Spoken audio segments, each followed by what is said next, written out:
buenos días para todos nuestros asistentes del día de hoy. Me presento, soy Karen Angulo, consultora de clientes para la región andina, Centroamérica y el Caribe. Es un gusto tenerlos el día de hoy.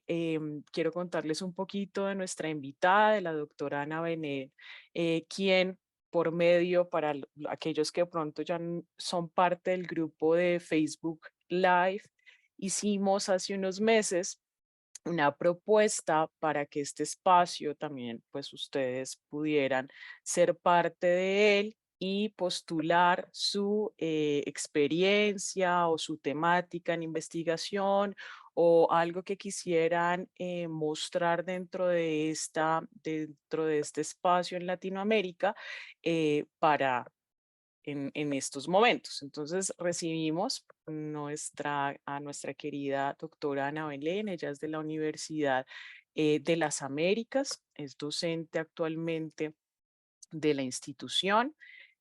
Adicional a eso, es economista de la Pontificia Universidad Católica del Ecuador, es magíster en finanzas y gestión de riesgos por la Universidad Andina Simón Bolívar del Ecuador, máster en Science de Matemáticas Operational Research, Statistics and Econometrics de Morse. Me dice si lo estoy pronunciando bien, por la Universidad de Birmingham y en el Reino Unido es doctora en Administración de Empresas por Kumon National Institute of Technology en Corea del Sur, docente de posgrados investigadora de la Universidad de las Américas, docente de programas de maestría en varias universidades públicas y privadas en Ecuador y Costa Rica, y adicional a eso, asesora a empresas ecuatorianas en temas financieros, de diseño econométrico y de estadísticas aplicadas. Es autora de 2 libros y más de 10 artículos científicos indexados en Scopus. Tu propuesta para el día de hoy, conversando un poco con ella y con Tatiana, es cómo es ese proceso de investigar desde cero, desde su experiencia como investigadora y autora de En Scopus, y también algunas sugerencias para poder potencializar esa visibilidad de ustedes como investigadores en la región y crear esos nexos académicos de alto valor. Entonces, bienvenida, doctora Ana, a nuestro Elsevier Live 2023. Es un gusto tenerte a acompañar esta sesión y pues nada, te dejo ya con tu audiencia. Muchas gracias, Karen. Muchas gracias a todos por la presencia el día de hoy. Voy a compartir la pantalla, por favor, si me confirman, si es que pueden ver, si me esperan un segundo. Em,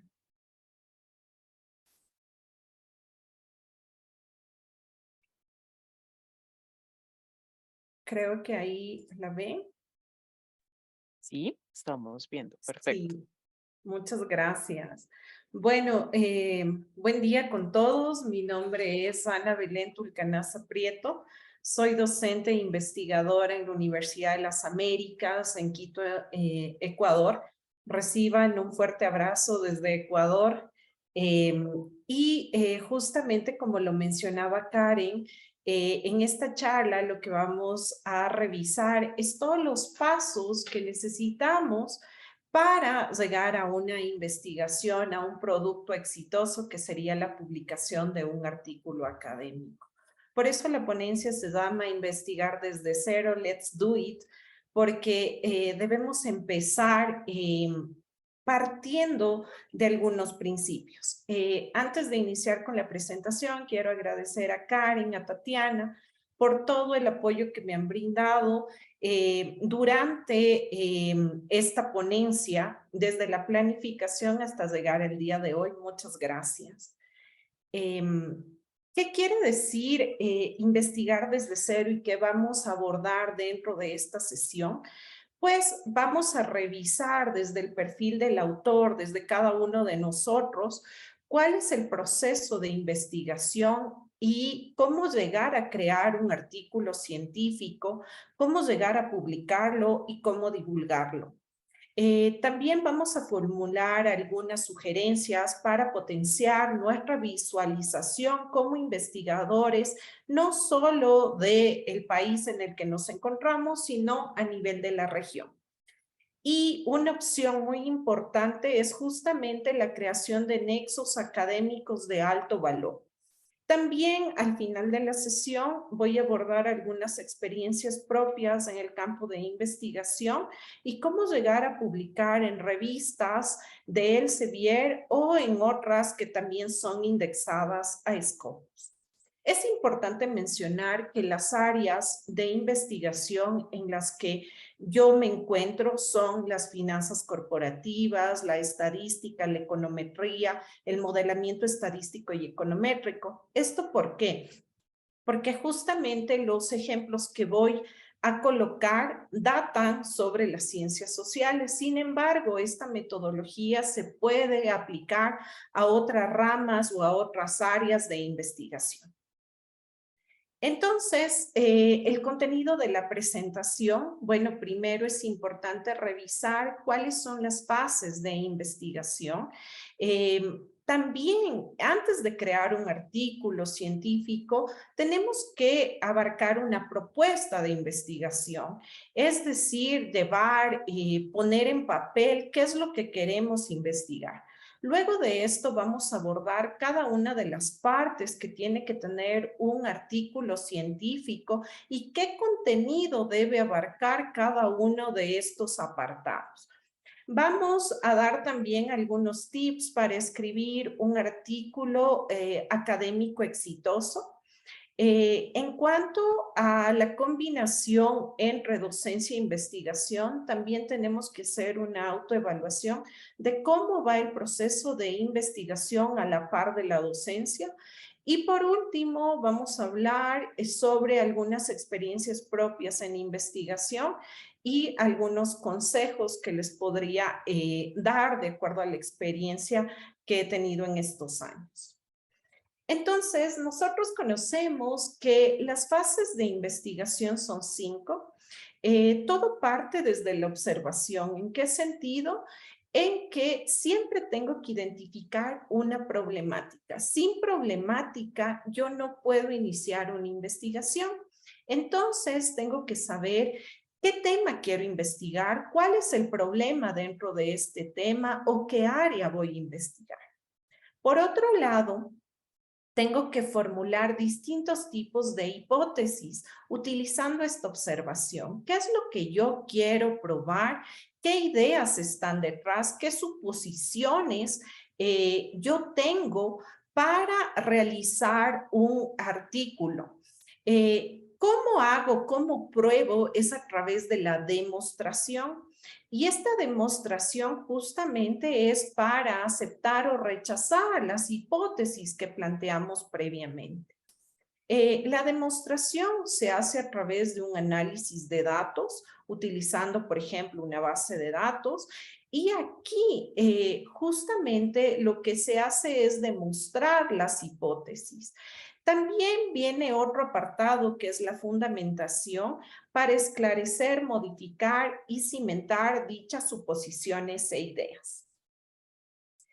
Entonces, nosotros tenemos que siempre antes de escribir un artículo científico, es fundamental establecer una propuesta de investigación. ¿En qué difiere la propuesta de investigación versus un artículo científico? Primero, en la extensión, porque un artículo científico en las ciencias sociales hablamos de 12, 15, 18 páginas, mientras que una propuesta de investigación son máximo 4 hojas. El alcance es también variado porque la propuesta de investigación no tiene todavía resultados en firmes, mientras que un artículo científico sí lo tiene. Dentro de la propuesta de investigación, que como les decía, es el antesala para escribir un artículo científico, yo tengo que al menos tener 5 apartados, entre estos la introducción, la revisión literaria, la metodología, qué datos voy a utilizar, qué limitaciones y cómo puedo solventar estas limitaciones, y a qué conclusión deseo llegar. Entonces, aquí es importante, ¿por qué hacemos una propuesta de investigación? Porque antes de escribir un artículo, yo tengo que aterrizar y saber cuál es el alcance que le voy a dar a mi investigación. Para ello es fundamental establecer una pregunta de investigación y esto va atado a los objetivos de la investigación. Entonces yo tengo que tener súper claro qué es lo que voy a investigar. Por otro lado, ya en cuanto a la revisión literaria en esta propuesta de investigación, tengo que revisar varios artículos académicos, no solo en la parte teórica, sino también en la parte empírica, para ver qué conceptos, qué teorías se están utilizando o están detrás del tema que estoy investigando y a la vez encontrar un vacío literario o lo que se llama un research gap, que justamente aquí nos va a permitir promover nuestra investigación, porque cada vez que yo encuentro un vacío, una deficiencia literaria, yo puedo promover algún tipo de investigación. En la metodología es importante establecer qué diseño de investigación tengo, qué tipo de datos tengo, la declaración de ética y sobre todo hacer un costeo y cómo voy a financiar el o los artículos que están detrás de la propuesta de investigación. Aquí en el costeo es fundamental que se establezca no solo el precio que se va a pagar por la publicación del artículo, sino también el, ya directamente el número de horas que voy a invertir en investigación y cuánto cuesta cada una de las horas que estoy invirtiendo, tanto del investigador principal como del grupo de investigación. Por otro lado, en los datos preliminares, tengo que revisar qué datos dispongo, qué bases de datos existen, qué resultados previos se han dado, etcétera. En las limitaciones es fundamental porque aquí yo tengo que tener claro que no siempre mi artículo, la propuesta va a ser seleccionada, entonces tengo que tener un plan de contingencia y poder solventar para llegar a una publicación. Por último, tenemos la fase de las conclusiones y aquí iría cuál es la contribución que yo estoy haciendo a la parte literaria, qué importancia tiene mi investigación dentro del campo directamente del campo de investigación. Aquí también es importante mencionar que, por ejemplo, cuando uno opta por acceder a un doctorado o a una maestría de investigación, siempre te solicitan que tengas una propuesta de investigación. Entonces, aquí tú colocas qué es lo que te gustaría investigar, qué información dispones, por qué quieres investigar, etcétera. Entonces, se envía una propuesta de investigación antes de realizar un doctorado o una maestría de investigación. Ahora, también cuando uno forma parte de un grupo de investigación, también te solicitan propuestas de investigación, sobre todo para que las validen pares académicos externos y vean la viabilidad de continuar con esa investigación, sobre todo para temas de financiamiento. Entonces, es importante que la propuesta de investigación sea sólida antes de la construcción de un artículo científico. Cuando te prueban una propuesta de investigación, lo que se hace es ya empezar a trabajar en un artículo científico, si es que la producción científica era de 1 o 2 artículos, ya empezarlos a construir. Si es que no te aprueban de primera mano la propuesta de investigación, pues lo que se tiene que hacer es revisar las observaciones que te han enviado cada uno de los pares revisadores y ajustar el proyecto de investigación y así poder lograr al final que pueda ser aprobado esta propuesta. Entonces, ahora ya refiriéndonos ya al artículo científico, la mayoría de revistas tiene 10 apartados que te piden Entre estas, el título del artículo, los autores con afiliación, el abstract o resumen, keywords o palabras claves, la introducción, la discusión literaria previa conjuntamente con el desarrollo de la hipótesis, la metodología, los resultados y la discusión de los mismos, las conclusiones y referencias. Sin embargo, este es el orden que te da la revista, la mayoría de revistas. Sin embargo, mi recomendación es iniciar con cuando tú elaboras el artículo, iniciar con la discusión de la literatura previa y con el desarrollo de la hipótesis. ¿Por qué?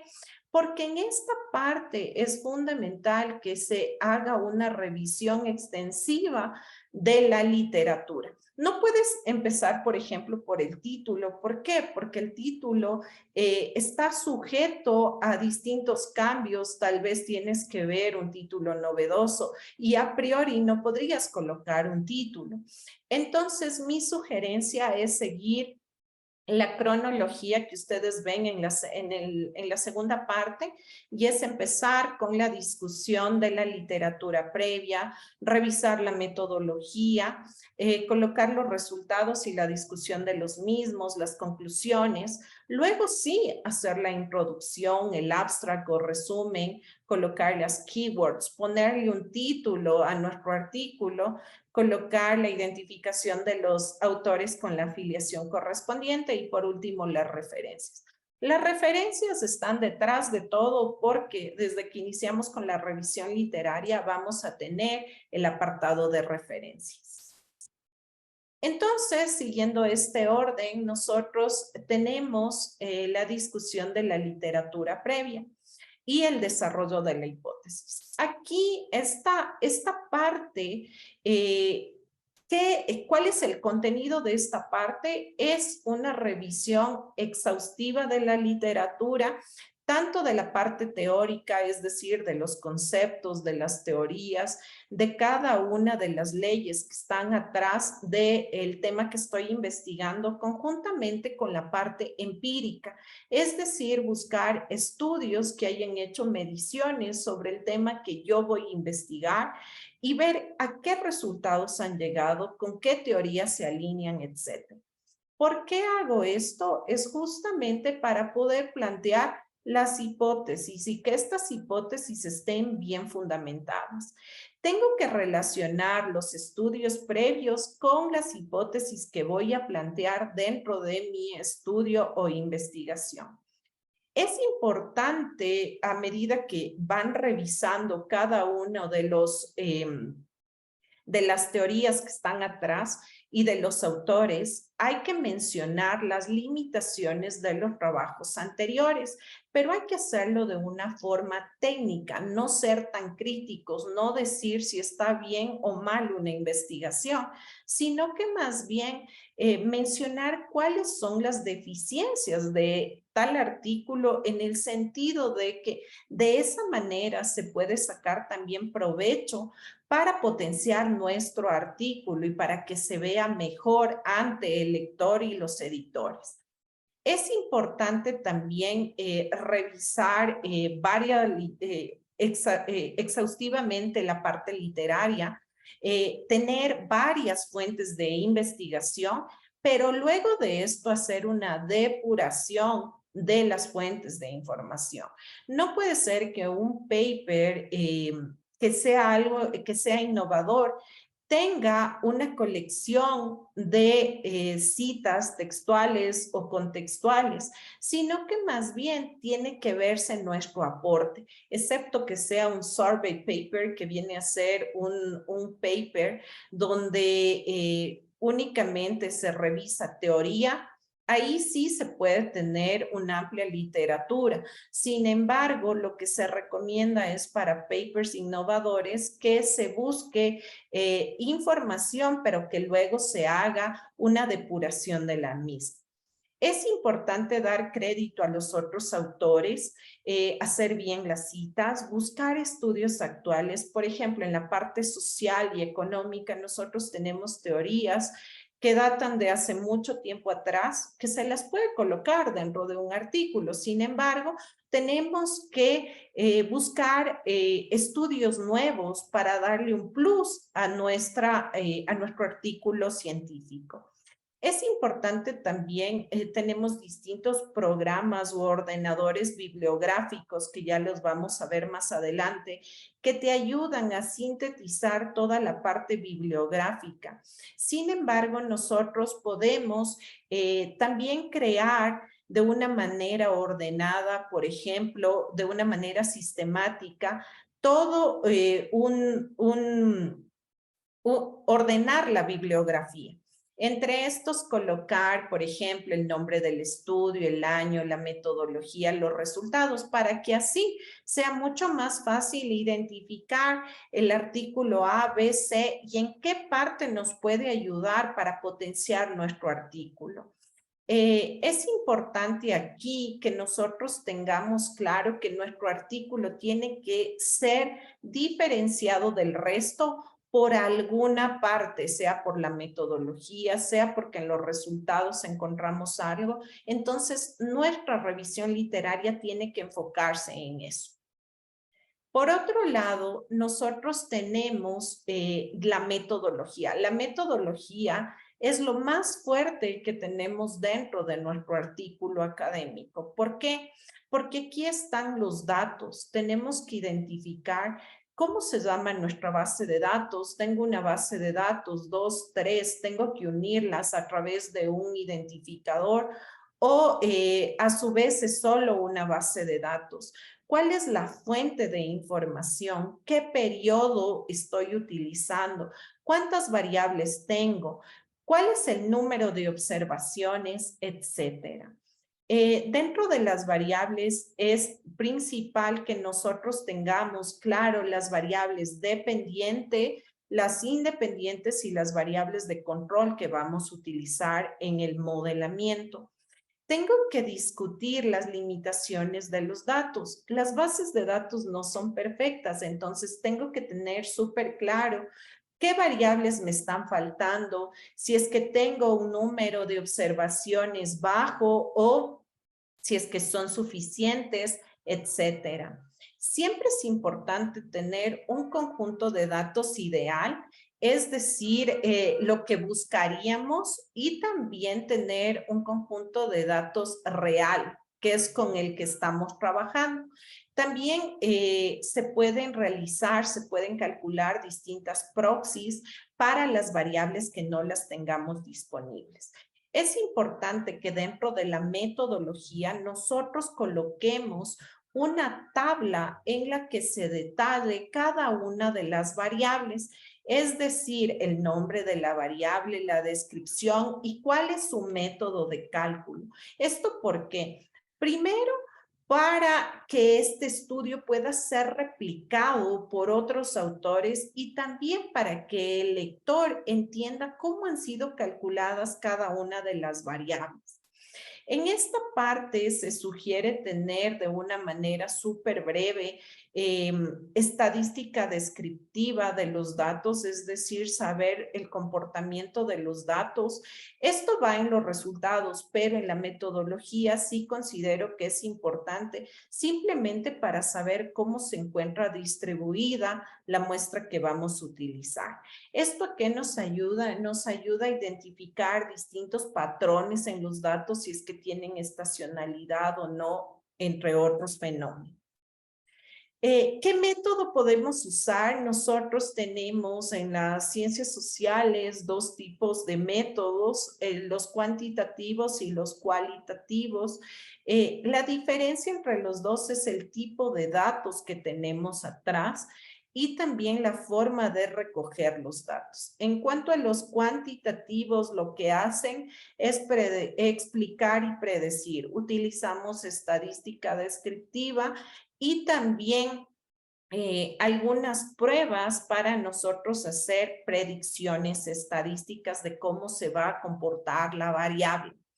Mientras que en los métodos cualitativos, en estos son más bien, se enfocan en la parte social. Nosotros vamos a levantar esta información, parten de la exploración, de la descripción y también de las perspectivas teóricas. En la actualidad, lo que se utiliza es una combinación entre métodos cuantitativos y cualitativos, y estos se llaman los métodos mixtos. ¿Por qué se utilizan estos en la actualidad? Porque estos combinan las dos técnicas y les da mayor peso a la metodología que vamos a tener. Por otro lado, es trascendental identificar que el método que vamos a utilizar pruebe la hipótesis. Por ejemplo, si la hipótesis nos menciona un análisis correlacional entre dos variables, es decir, que las variables, que la variable A y la variable B se encuentran asociadas linealmente, el método que tengo que utilizar es, por ejemplo, una matriz de correlación, el cálculo de un coeficiente de correlación para probar la hipótesis. Si es que en la hipótesis nosotros hablamos de un efecto de causalidad, entonces, nuestro método tiene que ser una regresión, por ejemplo, en la cual identificamos la variable independiente y la dependiente, cuál es la causa y cuál es el efecto. En este sentido, siempre tiene que ir alineado tanto el tipo de dato que estamos usando, la hipótesis que tenemos y el método que se aplica. No pueden ir cada uno de distinta manera, sino tienen que estar alineados para que se pueda probar la hipótesis. Es importante también reforzar en el artículo por qué el método que estamos proponiendo es el ideal. Es decir, dar razones, fundamentar por qué es el método escogido, es el apropiado. Tengo que establecer algunas suposiciones en el estudio. Cuando utilizamos ecuaciones, siempre revisar que se encuentren especificadas correctamente. En la metodología, nosotros partimos de un método principal que puede ser nuestra ecuación principal, pero tengo que tener distintas pruebas de validación para comprobar la hipótesis. No simplemente correr un modelo, sino que este modelo tiene que estar soportado a través de distintas pruebas. Estas pruebas las podemos colocar dentro de los resultados o muchas veces se colocan en la sección del apéndice. Esto en cuanto a los resultados. Siguiendo con esto en los resultados, siempre nosotros vamos a tratar de clarificar cuál es el resultado principal de nuestro estudio. Nuestro estudio puede abarcar un sinnúmero de resultados, sin embargo, tenemos que dejar claro para el lector y para el editor cuál es el resultado principal del estudio. Tiene que ir con un mensaje claro y central, cuidadoso, para que no se tergiverse y sea más bien esa la principal contribución de nuestro estudio. Siempre vamos a tener en el estudio resultados principales y secundarios, como mencionaba antes. Los secundarios se pueden colocar en el apartado de resultados o muchas veces en la parte del apéndice. Por otro lado, en los resultados nosotros tenemos claro si se está aceptando la hipótesis o se está rechazando. Entonces, también tengo que probar en los resultados las hipótesis que me planteo. Tengo que tener resultados que que sean robustos y justamente para eso se aplican los métodos que les mencionaba anteriormente para darle veracidad y mayor consistencia a los resultados que tengo. Siempre tengo que vincular mis resultados al mundo real. Puedo vincularlo a través de la política, directamente o a su vez a través de la parte normativa. Siempre discutir cuáles son las implicaciones, por ejemplo, en política económica que tienen mis resultados o cuáles serían las implicaciones que tienen mis resultados en cuanto al campo normativo.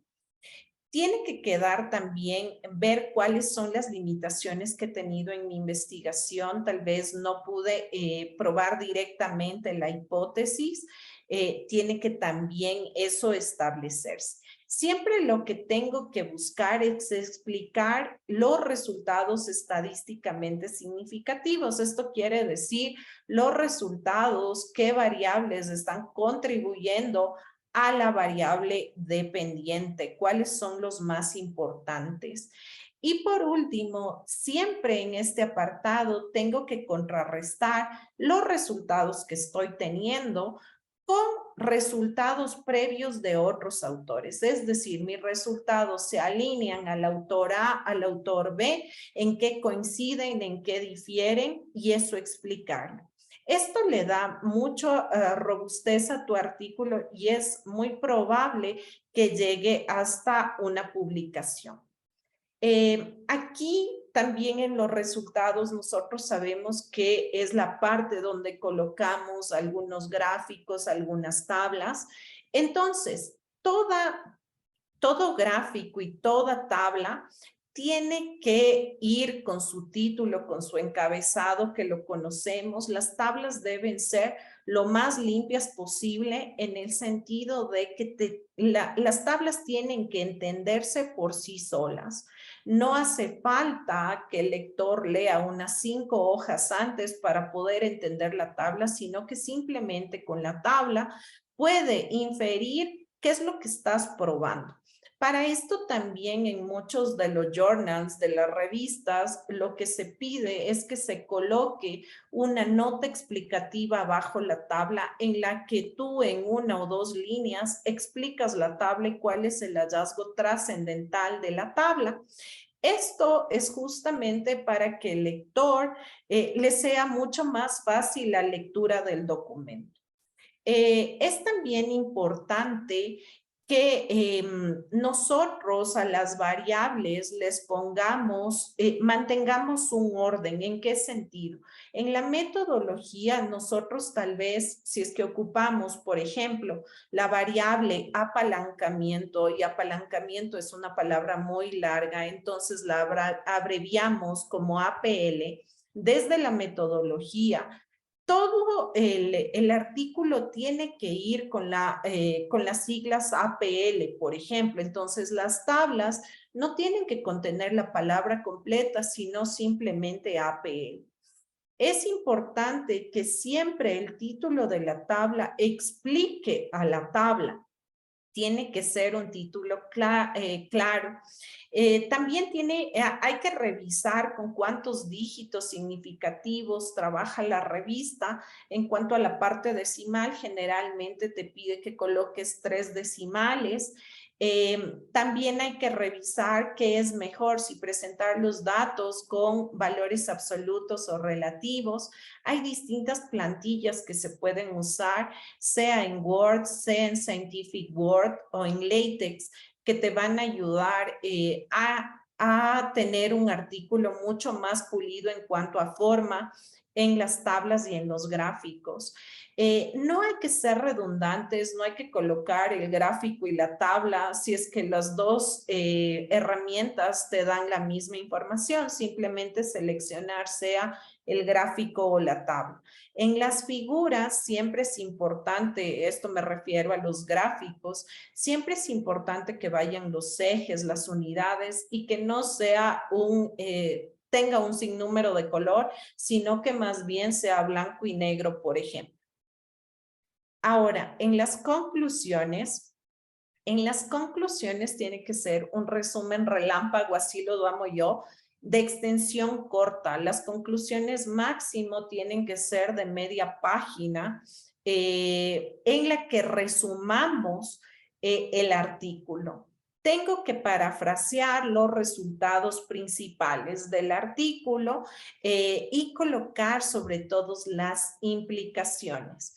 En este apartado, en las conclusiones, también esclarecer cuáles son las posibles limitaciones que tiene mi estudio. ¿Qué es lo que yo sugiero para futuras investigaciones que se hagan de una manera clara para que así el lector u otro investigador pueda seguir con una futura investigación, por ejemplo? Ahora, la introducción. La introducción, como siempre lo digo, se hace casi al último. La introducción es la parte que te va a permitir enganchar al editor y al lector con tu artículo. Entonces, en esta parte tienen que ir tanto un resumen del artículo, los resultados reales y cuál es la contribución. Siempre tiene que ser con un lenguaje simple y claro. Tengo que fomentar el interés del lector, tengo que engancharlo, como lo decía antes, tengo que fomentar la curiosidad del lector, porque si es que de la introducción no pasa, no va a leer mi artículo. En la introducción tengo que presentar un rompecabezas de todo lo que voy a tener dentro de mi artículo. Tengo que explicarlo. Tengo que tener varios párrafos, sin embargo, en el primer párrafo se sugiere que se vincule a la pregunta de la investigación que estoy realizando con la importancia, con la trascendencia de la investigación. Tengo que clarificar qué hipótesis estoy planteando en el artículo y cuáles son los resultados. No tengo que colocar todos los resultados, solo el principal, para que el lector vea cómo provee ese resultado principal. Tengo que relacionar los resultados también con investigaciones previas y establecer de una manera clara cuál es la novedad de mi artículo, cuál es la contribución tanto en el área de conocimiento como en la producción científica, cuál es la contribución que estoy dando. Tengo que diferenciarme, ese va a ser mi valor agregado dentro de la producción científica.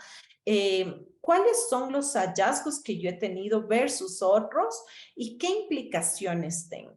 También es importante vincular dentro de la introducción el artículo con el objetivo y el alcance de la revista a la que estoy postulando, para que así se vea este link o este match entre la revista y mi artículo. Y por último, tengo que proponer una breve hoja de ruta de las secciones por las que está compuesta mi artículo. Esto quiere decir que tengo que mencionar que, por ejemplo, en el apartado 1 se encuentra la introducción, en el apartado 2 se puede discutir la hipótesis conjuntamente con revisión literaria, entre otros. Ahora, en cuanto al abstract y a las keywords o el resumen y palabras clave, este tiene que ser claro, conciso. Siempre hay que revisar en la revista si es que se tiene un número máximo de caracteres o número de palabras para el abstract fundamentalmente. Y en función de eso tengo que establecer primero el objetivo de la investigación y la hipótesis que se demuestran dentro del artículo, qué metodología se utilizó, cuál es la fuente de información, qué periodo, qué variables, qué modelos se empleó, cuáles fueron los resultados principales, cuáles son las implicaciones de estos resultados, cuáles son las limitaciones también y la contribución que yo estoy dando, cuál es la parte de originalidad, el valor agregado de mi artículo. En las keywords o palabras claves siempre tengo que revisar de acuerdo a la codificación del campo de investigación.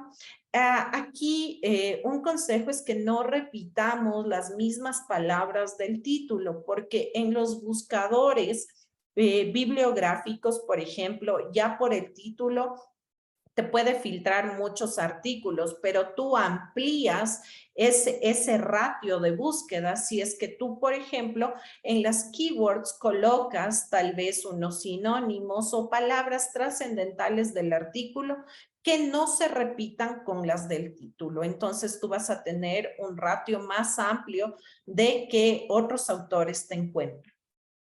En cuanto a las citas, referencias y apéndice, siempre tenemos que revisar la bibliografía, revisar qué formato de citas y referencias tiene la revista a la que estamos postulando, ver el formato de las citas directas o indirectas. Hay distintos gestores bibliográficos para estos, entre estos Zotero, Mendeley y entre otros. Siempre revisar que cuando se haga esta migración, por ejemplo, al utilizar un gestor bibliográfico, se migren bien las referencias, porque muchas veces quedan campos, por ejemplo, el volumen del artículo, el número de páginas, cuál es el DOI, entre otros, que quedan vacíos. Entonces, nosotros completarlo manualmente. Aquí también me permito mencionar al apéndice. Muchas de las revistas te permiten apéndice, otras no. Y en el apéndice, ¿qué podemos colocar? Podemos colocar un análisis adicional, algo auxiliar o algo secundario del artículo. Es importante que en el texto, cuando lo desarrollemos, sí se mencione si es que existe apéndice para que el lector pueda ir a buscarlo de una manera fácil. También es importante seguir los formatos o el template que te da cada una de las revistas en cuanto a márgenes, a sangría, a cuál es el interlineado, el tipo de letra, cuál es el formato para figuras, tablas, entre otros. Ahora, ¿cómo logro que mi artículo sea novedoso y a la vez pueda ser un buen artículo y logre publicarse? Lo primero que tenemos que hacer es considerar a nuestros lectores, quiénes nos van a leer, para en función de eso nosotros tener claros qué expectativas tiene nuestro lector, con qué lenguaje yo me puedo comunicar con dicho lector. Es importante que nuestro artículo sea claro, tanto en la estructura y orden, como en la terminología que nosotros utilizamos. Hay que ser concisos, disminuir las repeticiones. Muchas veces por querer completar el número de hojas, número de palabras, resultamos redundantes. No tenemos que utilizar palabras de relleno, sino más bien argumentos sólidos que prueben y que sobre todo nuestro artículo llegue a una mayor valoración por parte del editor y de los lectores. Siempre tenemos que vivir bajo un paraguas que es el tell a story. ¿Y esto qué quiere decir? Que nuestro artículo tiene que ser como una historia, tiene que ir de una forma ordenada contándonos cada una de las fases, cada una de las partes que tiene a través de eventos sucesivos. Al escoger un título, siempre revisar alguno de las revistas te pone un límite en el número de caracteres o palabras para el título. Siempre tiene que tratarse de que sea un título corto o tentador que atraiga a los lectores. Tenemos que ilustrar bien los resultados a través de gráficos o tablas claras. Tengo que escoger bien los datos, como lo mencioné antes, siempre tiene que haber una consecución entre los datos, la hipótesis y la metodología que utilizo. La discusión tiene que ser clara y convincente utilizando argumentos sólidos, porque solo así yo puedo probar la hipótesis que me planteo. Siempre es importante cuando nosotros vamos a subir un artículo, un journal, te piden una carta de presentación o un cover letter. En este sentido, tengo que resaltar, no puedo colocar en el cover letter el abstract, que sea un copy-paste del abstract, no puedo presentarlo así, sino que tiene que simplemente establecer los resultados principales del estudio y además mencionar cómo o por qué el artículo que estoy enviando se ajusta a la revista seleccionada. Siempre es importante obtener un feedback previo antes de subir nuestro artículo a una revista y este feedback lo obtenemos de nuestros coautores, por ejemplo. En las ciencias sociales generalmente trabajamos 2, 3, 4 personas en la parte de investigación para generar un artículo. Entonces, siempre revisar, enviarlo previamente o tener un feedback previo por parte de algunos colegas y siempre tenemos que vislumbrar la oportunidad de mejora. Evitar los errores tipográficos, ortográficos, de numeración. Y también, por ejemplo, hay muchas revistas, sobre todo las indexadas Scopus, que te piden que el artículo se encuentre en inglés.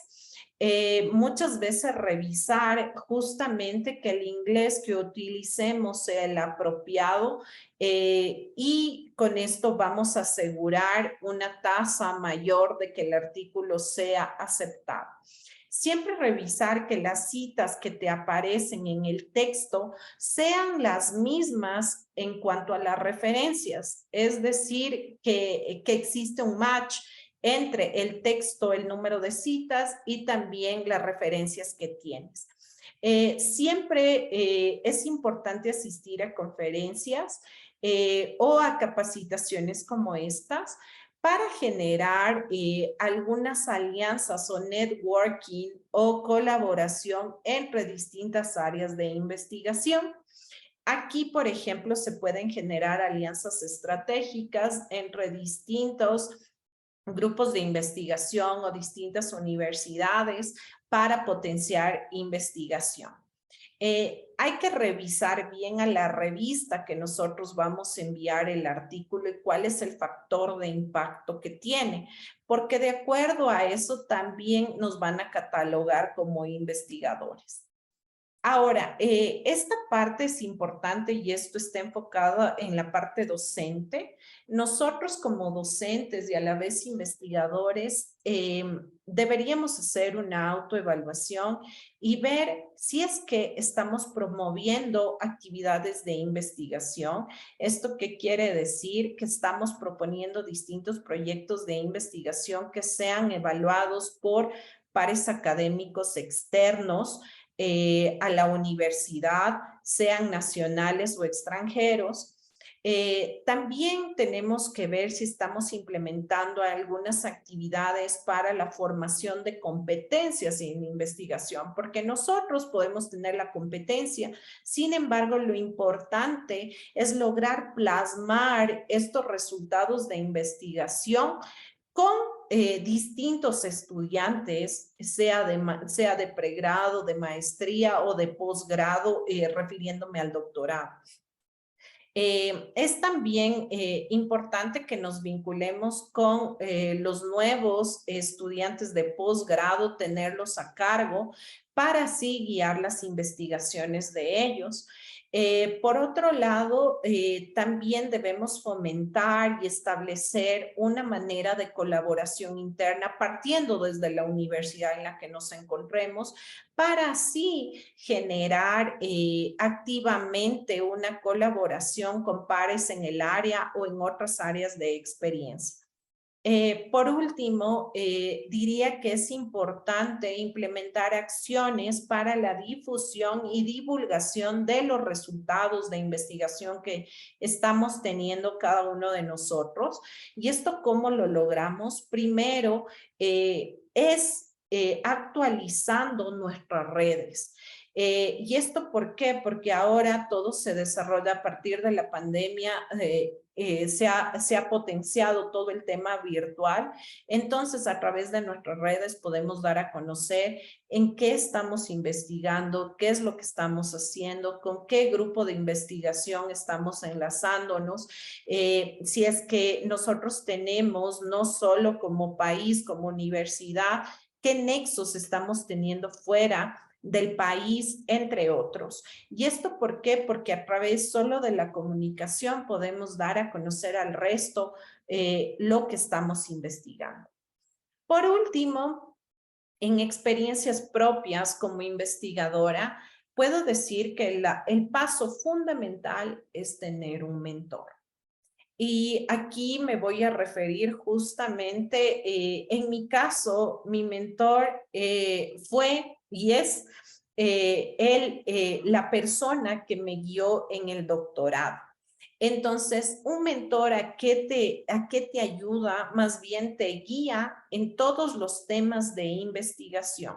Es quien te va diciendo si es que la investigación está bien encaminada o en su defecto hay que corregir en el camino algunas cosas. El tener un mentor es importante porque de inicio investigar no es fácil porque uno no sabe por dónde empezar. Entonces, este mentor es quien te toma de la mano y trazan una hoja de ruta para dinamizar la investigación que vas a realizar. Otra parte importante que considero es realizar un comparativo entre el primer artículo que publicaste versus el último artículo publicado. ¿Y esto por qué? Porque te ayuda a darte cuenta de las deficiencias que tú como investigador vas teniendo y las vas solventando en el tiempo. El primer artículo, si yo regreso a ver atrás, digo, este artículo muchas veces tiene estas deficiencias o tal vez no me tuvieron que haber publicado de forma directa o yo hiciera esto en este momento, pero te ayuda a solventar y a fijarte nuevas metas para que tus artículos vayan más pulidos cuando lo envíes a un editor o a una revista. Es importante crear grupos de investigación, no solo entre docentes, sino también vincular a los estudiantes para trabajar en publicaciones conjuntas. Hay que potenciar las redes sociales, tenerlas como propias dentro de tanto las propias como la de los grupos de investigación. Hay que difundir la investigación a través de redes académicas. Ahora, a través de las redes sociales, tú puedes difundir. También es importante crear un vínculo entre la universidad y el sector privado.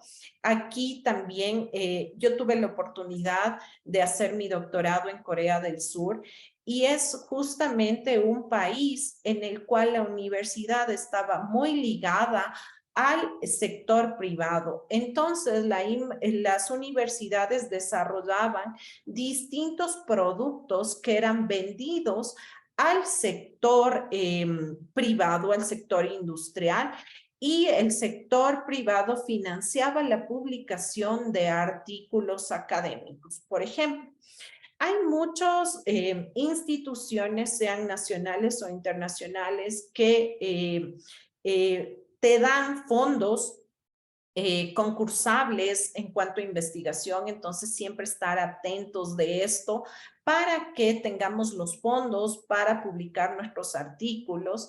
Es importante también tener identificado cuál es el top de autores dentro de mi campo de investigación. ¿Esto para qué? Para saber qué es lo que están investigando, dónde están publicando, qué temas son los nuevos que ellos están promoviendo. Siempre promover la investigación multidisciplinaria, es decir, no solo centrarnos en nuestro campo de investigación, sino también combinarlo.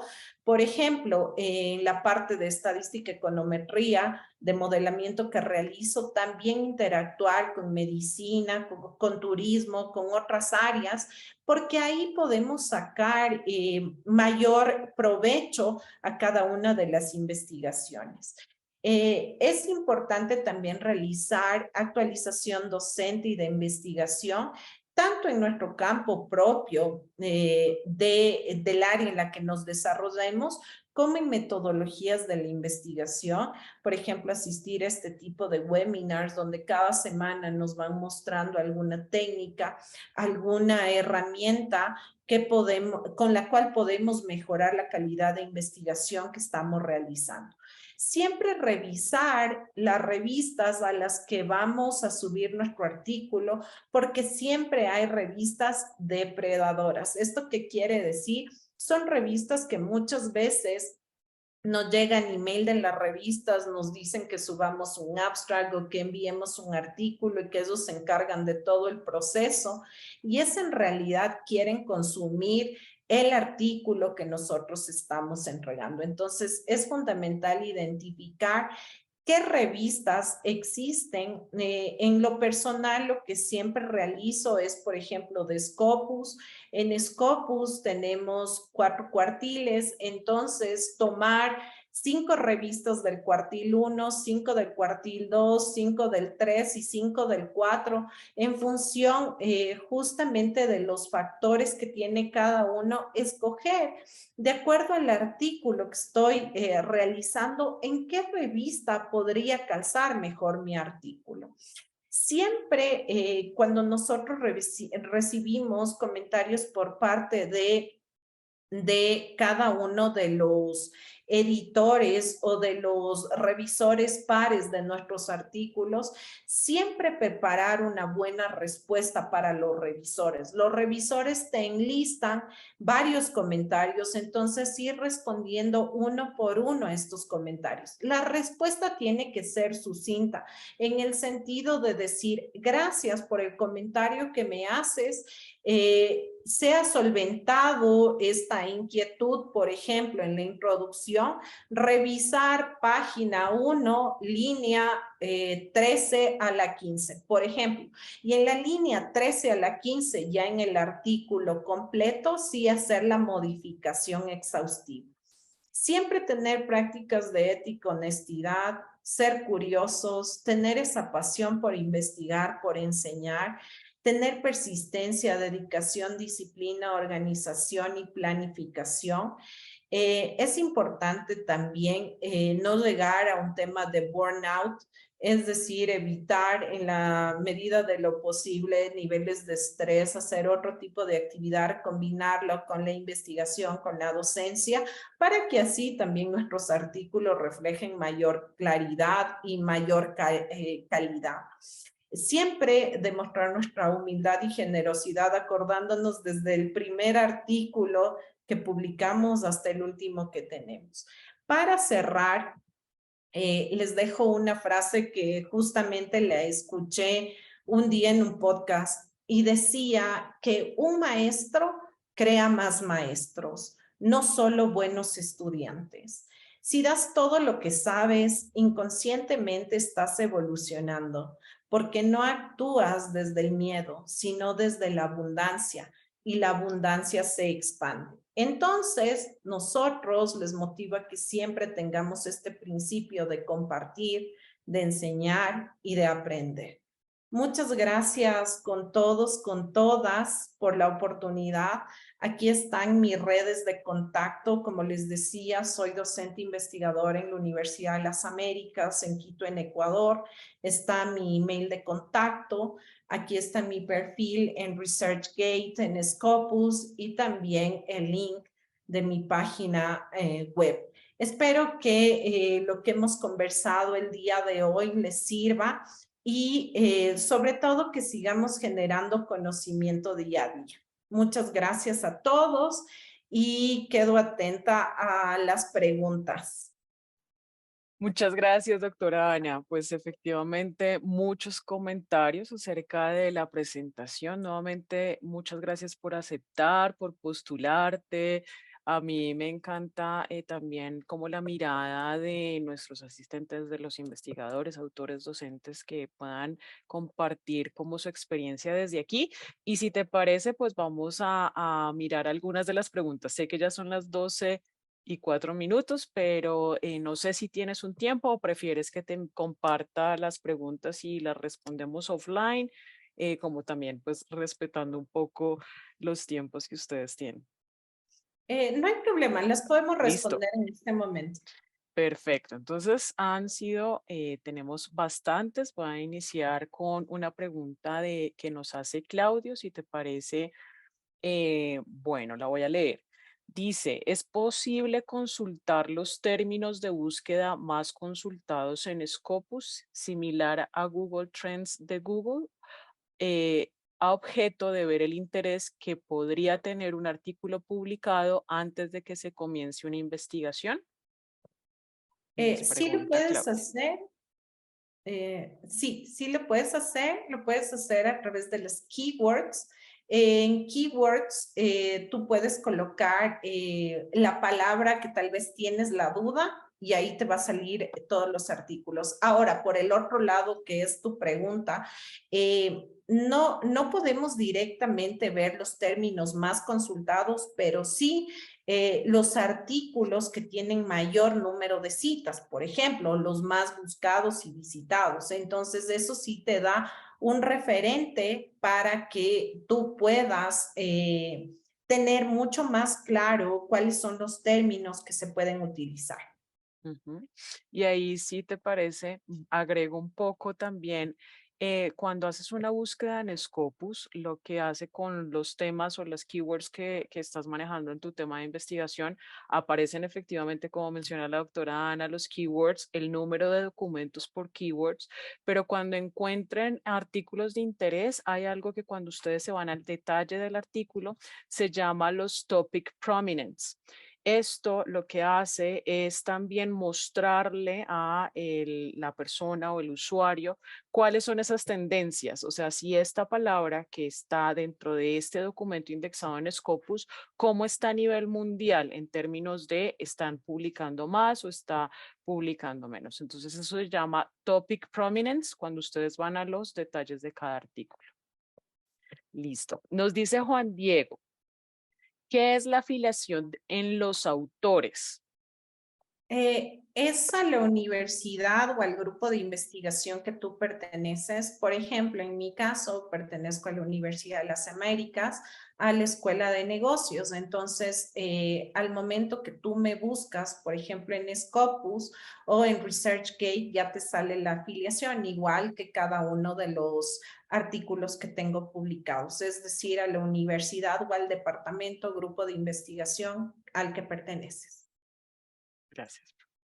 Janet nos pregunta, si no se redacta primero el título, entonces ¿de qué nos guiamos para formular la pregunta general y los específicos, para posteriormente desarrollar los objetivos e hipótesis? ¿Y qué elementos deben contener el título para que sea completo? Ya, varias preguntas. Sí. Por una parte, el título yo lo recomiendo redactarlo al último porque el título tiene que ser conciso y novedoso a la vez. Entonces, a priori, tú no puedes saber si es que con el primer título vas a llegar a la audiencia o no. Entonces, es fundamental, justamente cuando revisábamos la parte de literatura, decíamos que va a haber o va a existir un gap literario, es decir, un vacío literario. En este vacío literario tú puedes entrar a través de una pregunta de investigación o tal vez de algún tipo de vacío literario en el cual tú puedas enganchar la pregunta de investigación. Entonces, así tú puedes formular la pregunta de investigación de una forma directa.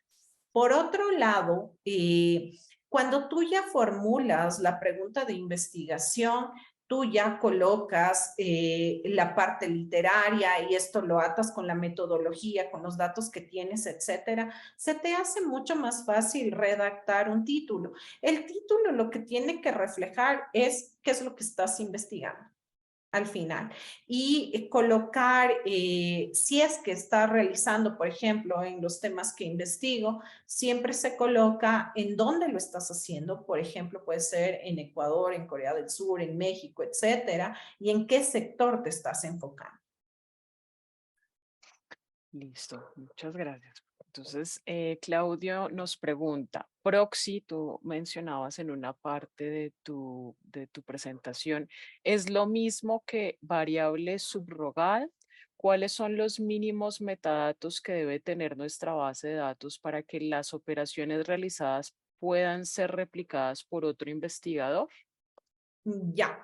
Proxy quiere decir que tal vez la variable, la variable original o la que yo estaba buscando no la dispongo dentro de la base de datos, entonces tengo que utilizar tal vez otro método, otra forma de cálculo de la variable para poder llegar a establecer esta variable. ¿Ya? Entonces, eso sería en cuanto a la variable proxy. Ahora, ¿cuántos metadatos necesito? Muchas de las revistas no te piden subir la base de datos con la que estás trabajando y eso se coloca dentro de la última parte de la revista, del artículo, perdón, donde, por ejemplo, cada una de las personas que deseen acceder a los datos te pueden enviar un correo electrónico, por ejemplo, solicitando la base de datos si es de tu autoría o es de tu propiedad la base de datos. El número de metadatos va a depender del estudio que estás realizando. En la parte estadística econométrica enfocada en economía, en finanzas, al menos requiero unos 300 registros para poder generar un modelo y para que este modelo sea sólido. Gracias. Dice Janet, nos pregunta, si bien es cierto, existen diversos autores de libros de investigación que difieren los nombres de los niveles y alcances de la investigación. ¿Qué libro recomienda para utilizar para dicha clasificación, sobre todo los que piden para una publicación en artículos científicos? Libros directamente, tengo algunos, pero lo que recomiendo en sí es que si es que vamos a publicar un artículo académico, un paper, eh, la fuente de consulta sean otros artículos académicos por el nivel que estamos utilizando. Entonces, en estos artículos tienen que ser, obviamente, artículos indexados y no puede ser, por ejemplo, un trabajo de investigación, sea de un pregrado o sea algo que no esté a ese mismo nivel. Entonces, yo recomiendo en cuanto a metodología, sobre todo, que se revisen algunos artículos similares al que yo quiero construir para así basarnos. Un libro sí difiere en cuanto a extensión y contenido de un artículo, entonces más bien sería revisar un artículo. Perfecto, profe. Dice Ireri, ¿qué porcentaje de las referencias tienen que ser de artículos indexados en Scopus? ¿O toda la literatura debe ser de un artículo indexado en Scopus si es que queremos publicar en una revista indexada en Scopus? Ya, depende mucho de la revista. Muchas de las revistas sí te hacen una revisión del número de referencias que tienes y te dicen, está completo el número de referencias o falta el número de referencias. Entonces, no te podría dar un número a priori, depende mucho de la revista. Sí puedes colocar artículos que no estén indexados directamente a Scopus, pueden ser Latindex, por ejemplo, y estaría bien dentro de la publicación, dentro del artículo que estás construyendo. Y ahí me gustaría agregar un poco y es que en realidad si tu mirada es estar indexada en Scopus, revisa las fuentes, ¿cierto? Y la guía de autor de cada una de estas revistas.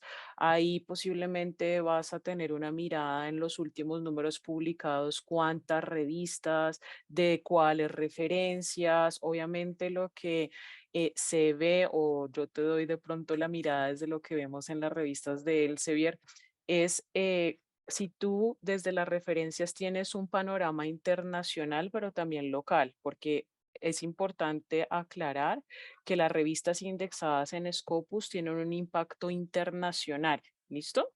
Si tu publicación o tu investigación es más en un ámbito local, vas a tener más impacto en una revista académica o en una revista de tu país o de tu región. Entonces, por eso es importante entender un poco hacia dónde la mirada que le estás dando a tu publicación. Listo. Tenemos a Consuelo que dice, ¿se pueden tener varias hipótesis en una investigación? Claro que sí, puedes tener en un paper una hipótesis como 6 hipótesis. Lo importante es que cada una de las hipótesis esté bien fundamentada en la parte teórica como en la empírica, es decir, que podamos probar dichas hipótesis. Perfecto. Claudio nos pregunta, ¿qué es un scientific work? Scientific. Scientific Ah, work. ya. Es un formato, es un programa muy parecido a Word o a LaTeX, en donde es a través de un procesador donde tú justamente escribes el texto. Simplemente difiere si es que utilizas LaTeX, si utilizas Word o en su defecto Scientific Word. Las revistas generalmente te dan un template, un formato en Word, pero también te lo dan en LaTeX, por ejemplo. Ujú. Listo, súper. Claudio estuvo muy participativo. También nos dice, ¿cómo se podría materializar en la redacción del artículo el ASEO, es decir, el Academic CEO, SEO, ¿no? Para ser bien posicionado en una base de datos? Se debería hacer un, bueno, lo vamos a decir en español, ASEO, para la base de datos donde se cree que nuestro artículo va a ser principalmente buscado, por ejemplo, Medline. Ahí creo que la pregunta va a los el descubrimiento en los navegadores de búsqueda. Sí, en los navegadores de búsqueda justamente sí deberíamos ver si es que muchas de las bases de datos, sobre todo en la parte económica financiera, no es que están construidas. O tenemos algunas variables en distintas bases de datos, entonces tengo que construir. Eh, sí sería importante revisar cuál es el alcance de la base de datos que tú deseas construir y en función de eso se pueden sugerir algunos buscadores. Perfecto.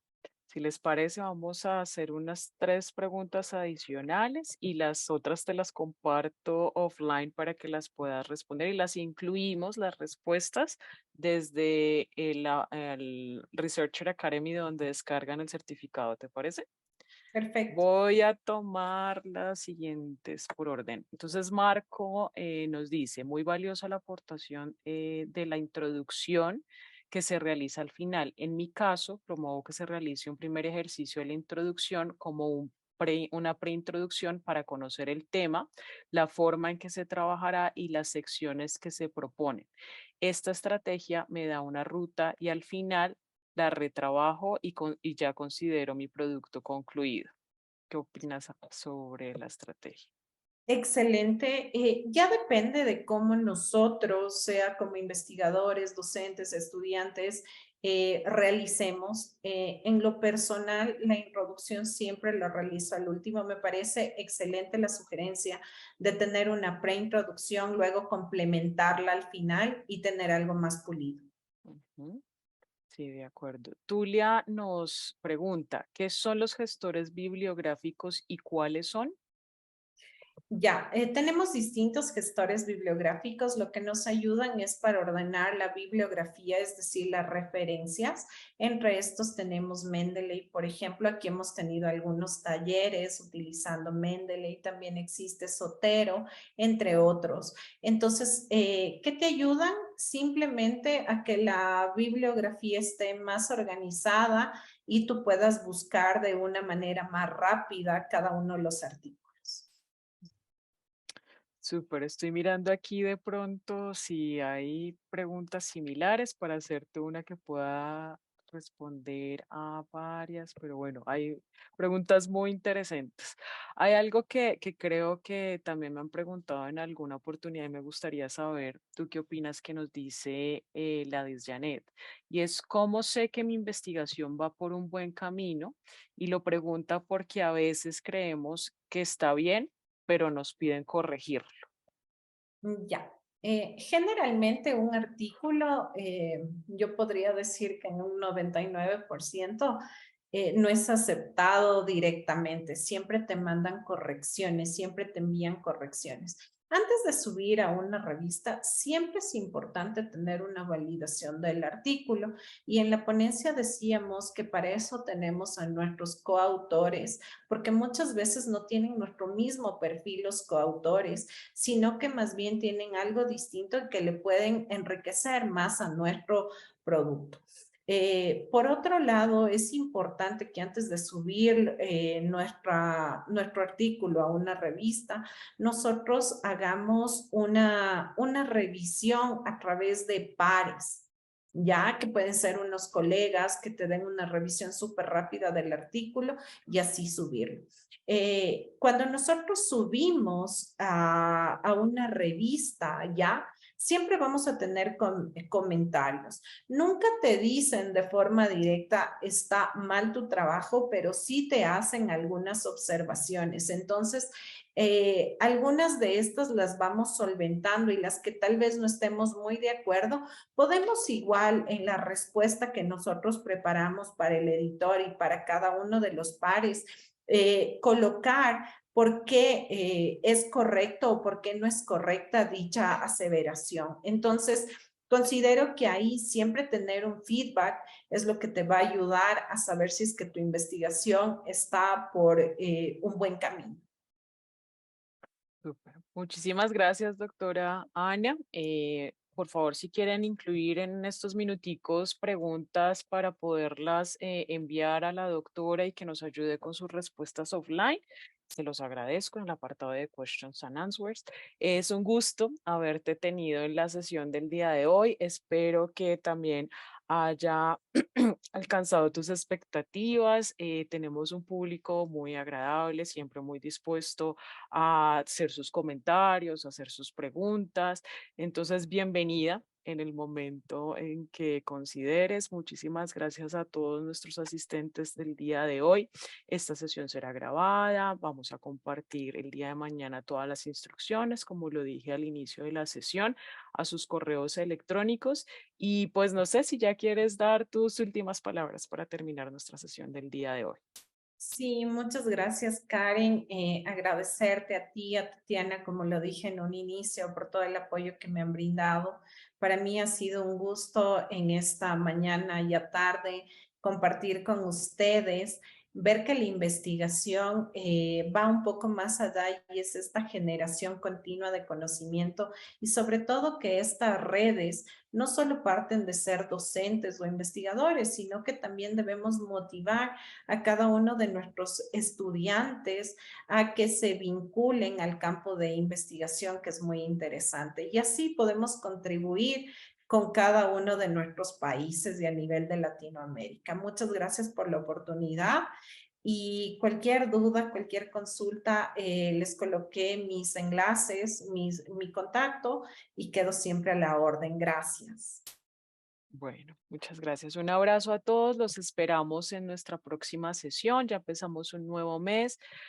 Hicimos como una conexión con la ponencia de la doctora Ana y vamos a hablar un poco el próximo martes acerca del perfil de autor en Scopus. Entonces estén pendientes, invitados ya en la tarde, al final de la tarde lo van a ver el programa actualizado desde el mismo enlace que se registraron hoy para que puedan ver las sesiones que vienen en junio. Entonces, nada, que tengan una feliz tarde, doctora Ana. Nos vemos en un ratico en la tarde otra vez para poder tener más investigadores, docentes, estudiantes, semilleros y demás roles que están interesados en conocer tu experiencia a las 4 de la tarde.